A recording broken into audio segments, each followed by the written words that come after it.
What could be more magical than spending a day at the happiest place on earth? 2023 marks the 100th anniversary of Disney. Every year, thousands of people from around the world flock to Disney parks hoping for joy and fantasy. But what happens when that fantasy turns into a nightmare? From freak accidents to mysterious disappearances and strange deaths, there is more lurking in the shadows at Disney than you may think. Here are some of the weirdest tales surrounding these iconic theme parks.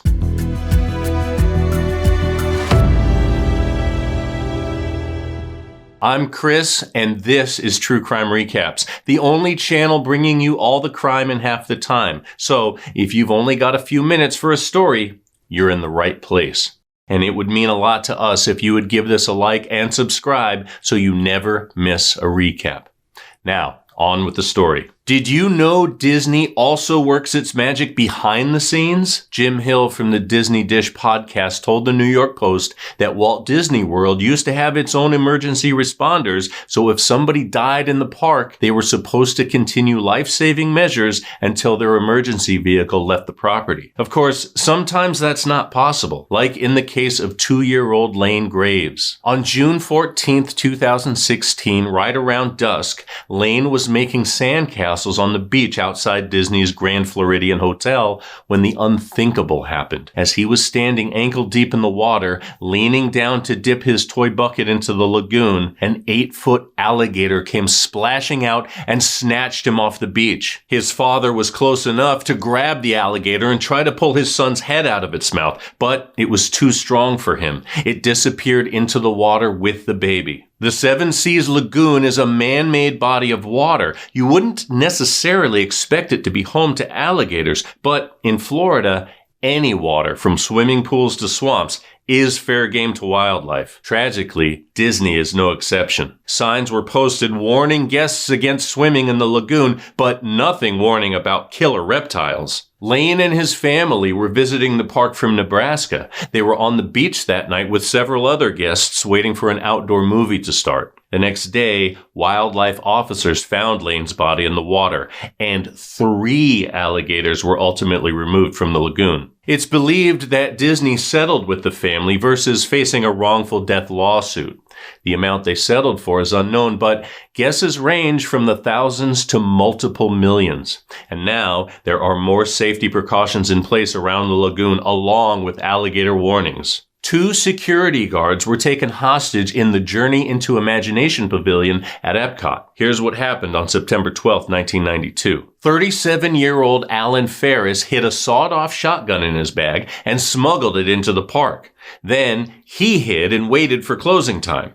He planned to attack his ex-girlfriend who worked there, but before he could get to her, 3 security guards spotted him. He shot at them, but one managed to escape. 2 others were held captive for about 10 minutes. Eventually, Alan came out and turned the gun on himself. He was officially pronounced dead at the hospital. The only other gun violence reported was when a fugitive checked into a Disney resort and barricaded himself in the room. He took his own life when police tried to force him out. Most Disney deaths are suicides or heart attacks, but not all. There was a stabbing in Tomorrowland in 1981. Apparently, a man pinched a girl's butt and her boyfriend stabbed him to death. For years, rumors have floated around about someone being decapitated on Space Mountain, but that's just not true. It happened on the Matterhorn. Just in case you haven't been to Disney recently, the Matterhorn ride is styled after the mountain in the Swiss Alps. Guests climb aboard a bobsled-style roller coaster to go up and through the mountain, complete with a ferocious, abominable snowman. But as it turns out, the really scary part of the ride is the seatbelts. In January 1984, a 48-year-old woman riding in the last seat on the bobsled was thrown off onto the tracks, then hit and killed by the bobsled behind it. They later found out her seatbelt had come undone, but whether she unbuckled it herself or it wasn't checked properly is unknown. Disney's first fatal accident on the Matterhorn happened in 1964. According to Disney, a 15-year-old boy unbuckled his seatbelt and fell out. When the ride was over, his seatmate told workers he heard a thump and then his friend was gone. They found him on a ledge deep inside the fake mountain. He died 3 days later. But it's not only the guests who end up dead. Sometimes Disney cast members are killed on the job. One gruesome accident happened in June 1974 when Disneyland opened an attraction called America Sings. The ride was created in honor of the country's bicentennial celebration. It featured singing animatronic animals, like the singing bears in the Country Bear Jamboree. And if you've ever been on that ride, you know how the scenes revolve from song to song. Well, America Sings had been open less than 2 weeks when one new employee, 18-year-old Deborah Stone, ended up standing in the wrong place at the wrong time.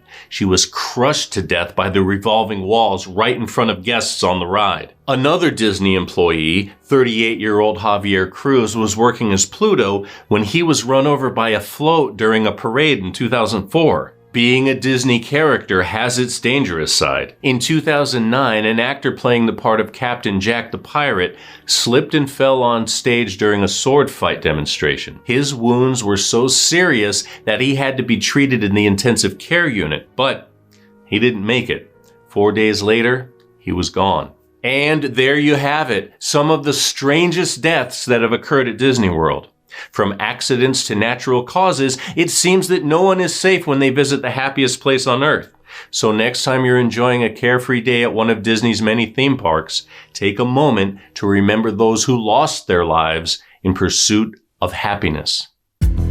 And that's your recap. Thanks for hanging out with us today. If you like getting all the crime in half the time, go ahead and tap that subscribe button and the bell so you never miss a story. We're here Wednesdays, Saturdays, and Sundays, but don't go away. Catch up on more recaps right here, right now.